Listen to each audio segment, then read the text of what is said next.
If you were into any combination of anime and video games in the early to mid-2000s, then chances are you've heard of dot hack before. Long before the Sword Art Onlines and the Log Horizons of the future, the dot hack franchise was the first to take the isekai genre of having a protagonist sent to another world and apply it not to fantasy, but to something more like modern science fiction, specifically a video game. That also had a little bit of fantasy to it, yeah, we'll forget about that bit. This was a bit of a bold move in retrospect. Like, the whole setting of dot hack revolves around an MMO called The World, from a time when MMOs only really just came onto the scene. The first released instance of any hack media came out at the start of 2002, and this was a midpoint when it had only been 5 years since the term MMO was even coined with the release of Ultima Online in 1997, and 3 years since the release of one of the more modern mainstream MMO experiences with EverQuest. This was also a full 2 years before the monolith of an RPG called World of Warcraft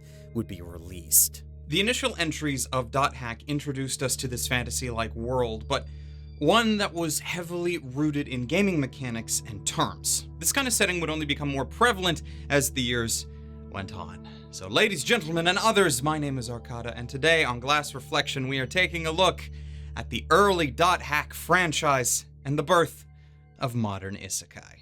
Let's jam.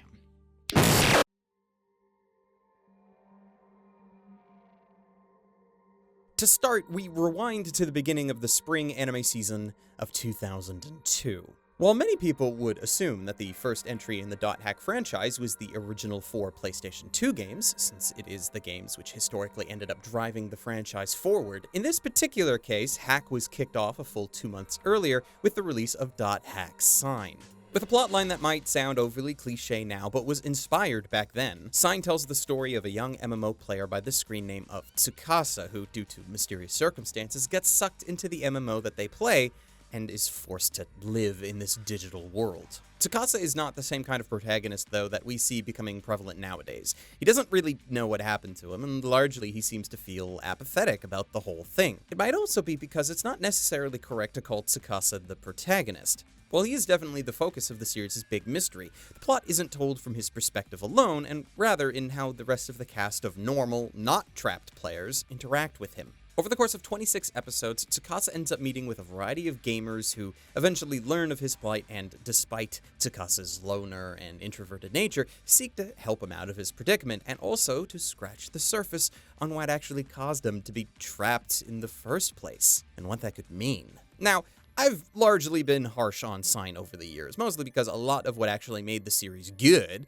was dragged out over a length that I don't think it really justified. Half as many episodes would have served purpose just fine, although I can concede that the extra padding could have been necessary for someone who didn't have any other interest in the franchise and wasn't also playing or reading any other media, because Sign was very much a prologue chapter to the whole universe, and as such is not really good at being anything else but a gateway to the franchise. But because it's a gateway, one of the more brilliant things about Sign is that it had 2 different narratives going on at the same time, which I think is what made the franchise as a whole so appealing throughout the 2000s. While there was the surface narrative about Tsukasa's story that held the spotlight, throughout the series there were plenty of instances showcasing a much more mysterious and deeper narrative to the world itself. This did not get expanded here, but only touched on. Just enough to whet your appetite for it and make you curious about it, and to follow along with the franchise to see exactly where it was going. It took the appeal of being sent to a fantasy world and applied it to a more modern context. Instead of being whisked away to some fantasy universe with swords and sorcery like in the 80s and 90s, it set up this intriguing digital world. One that, sure, it also had swords and sorcery, but also one that would entice viewers to want to live in it themselves. Which brings us to the games.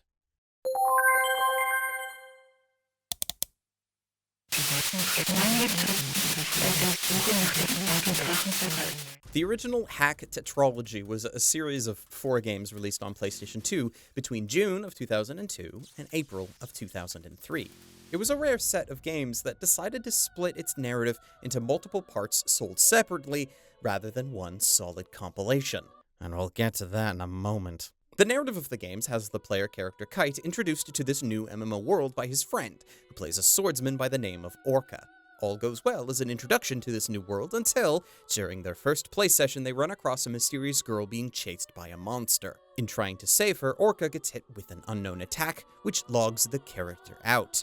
The story tells us later that the player is now in the hospital, having fallen into a coma. Now, our character Kite, armed with a fantastical bracelet given to him by the girl Aura, must explore the various caves and crevices of the game to uncover the truth behind the unexplained incidents so that he can, perhaps, save his friend.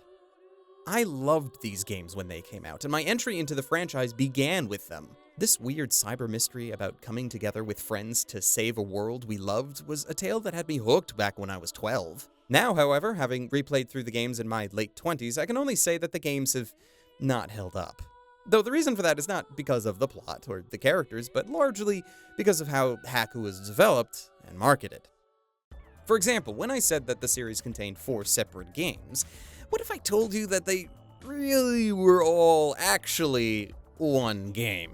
Despite being split up into 4 separate parts, the gameplay of .hack never changed from volume to volume. If you just watched general gameplay in a video, you would be hard-pressed to identify exactly which game was in front of you, unless it was given away by a specific party member or an identifiable boss battle. A good comparison for this would be another popular PS2-era RPG series, Xenosaga, which between games had massive changes to both how the games were presented and also played. Hack really is just one game split into 4 pieces and sold separately for an unknown reason or purpose. For a long time, I assumed it was similar to how many PlayStation 1 games were produced back in the day on multiple discs. Because of the sheer amount of data, they needed to split the game off because it wouldn't fit on one disc alone. But oh no, pop in Game 4 of .hack, and once you complete the game, you have access to every cutscene and every dungeon from all the previous games. The only things not able to be replayed are the boss battles themselves,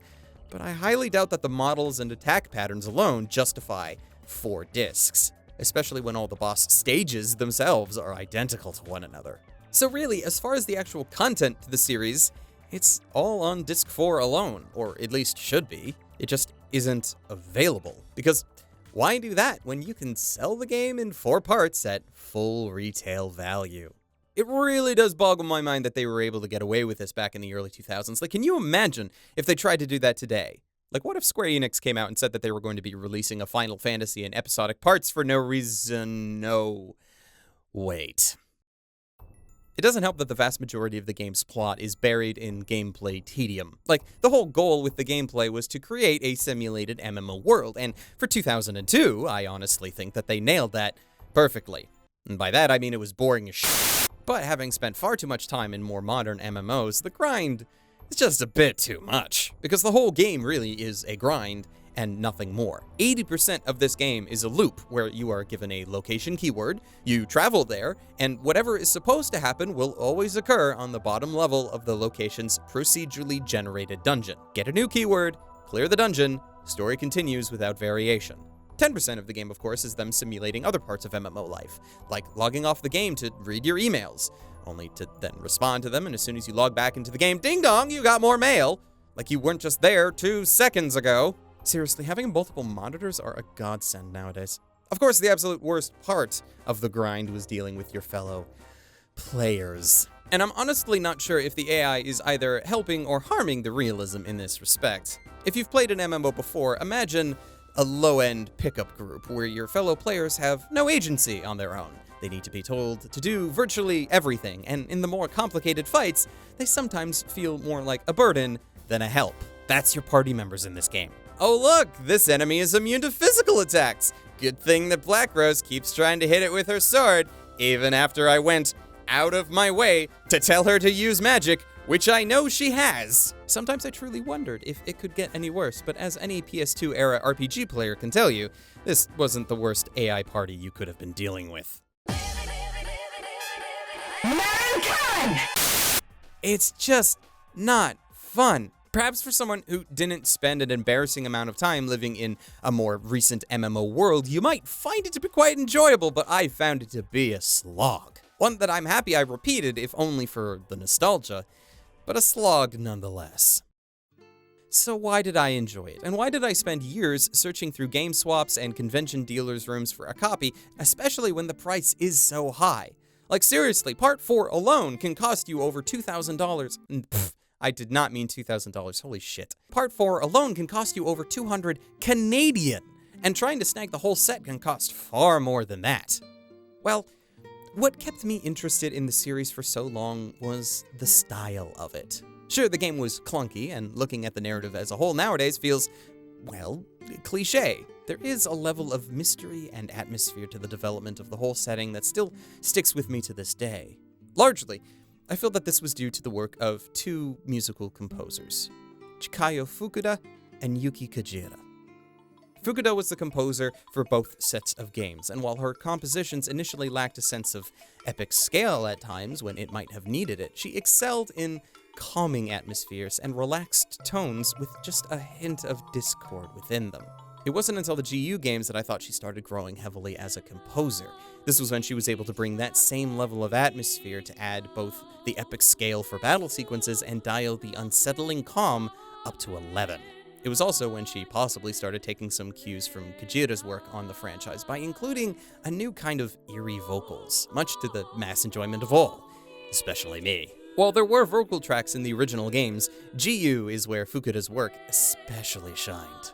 Then we have the work of Yuki Kajira, specifically her work almost a full 10 years before she would come into far more prominence as a composer.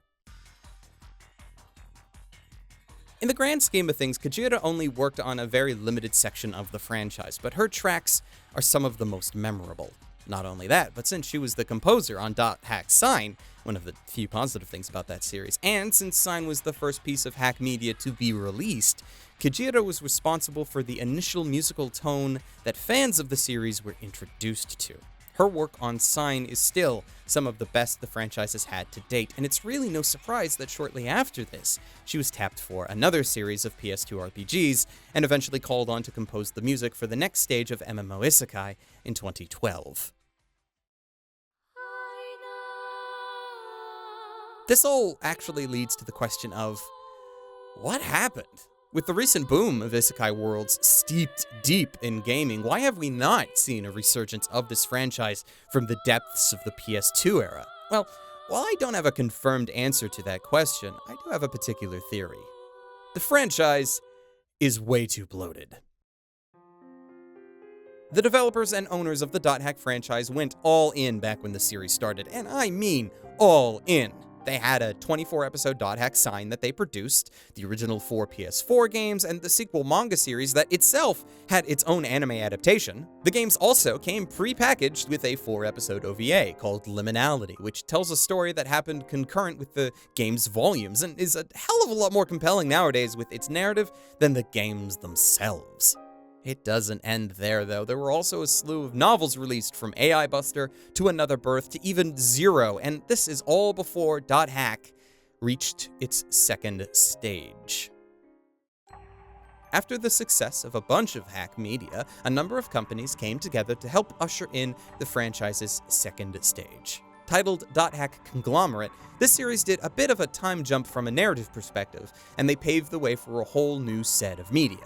Anime, novels, and of course, a new trilogy of games. But all of this, even this second generation of hack titles, all came relatively quickly. To illustrate, let's bring up some dates, shall we? The initial release of the original .hack Infection PS2 game was on June 20th, 2002 in Japan, while the final entry of the sequel series, .hack GU, came out on September 10th, 2007. That's only 5 years. And every single piece of content I mentioned in the franchise so far all came out in that 5-year stretch of time. Honestly, we got burned out. At least I did. It was hard to keep up, so it's not surprising that people fell out of the franchise when they kept feeling out of the loop, unable to keep up with it all. So much so that for the 15th anniversary of the series, the creators came along and released an HD remaster of the GU games, complete with a brand new 4th part. But I must say that I haven't seen the same level of excitement that I would have hoped from its release, at least not in the West. Perhaps the Japanese reception has been quite a bit different, but I seem to doubt that. .hack is extremely notable for being one of the first in its genre of narratives to do something different. It took a formula which, at that point, had been done to death and breathed new life into it. I would very much be interested in seeing the creators try to come together to introduce a new entry into the franchise. And no, I am not talking about a Japan-only mobile game that didn't last for more than a year. Though, understandably, I can see the reluctance, as it's hard to really imagine where the narrative can go from where we left it. After going through 2 separate MMO games with dark hidden code in them, it starts to break our immersion to believe that these people would still want to play MMOs with that kind of Russian roulette back alley development. There was a PSP game released in 2010, Japan only of course, that introduced a 3rd version of the World MMO as a setting, but it didn't seem to take off all that well. So now, what's left of the Hack franchise is a bit like a piece of history, rather than something that is still ongoing. It's something that can be looked at fondly and be noteworthy for what it was, and what it did for the genre of narrative and its atmosphere, but sadly, not much else.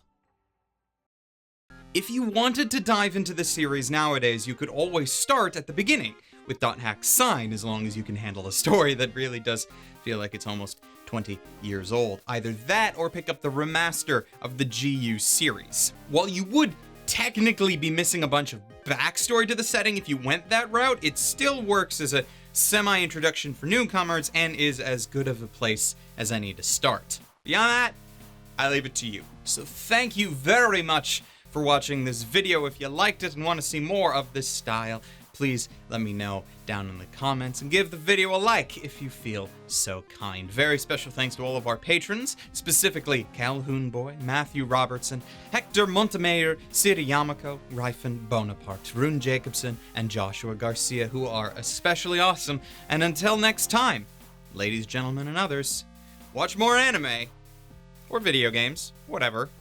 Just stay frosty.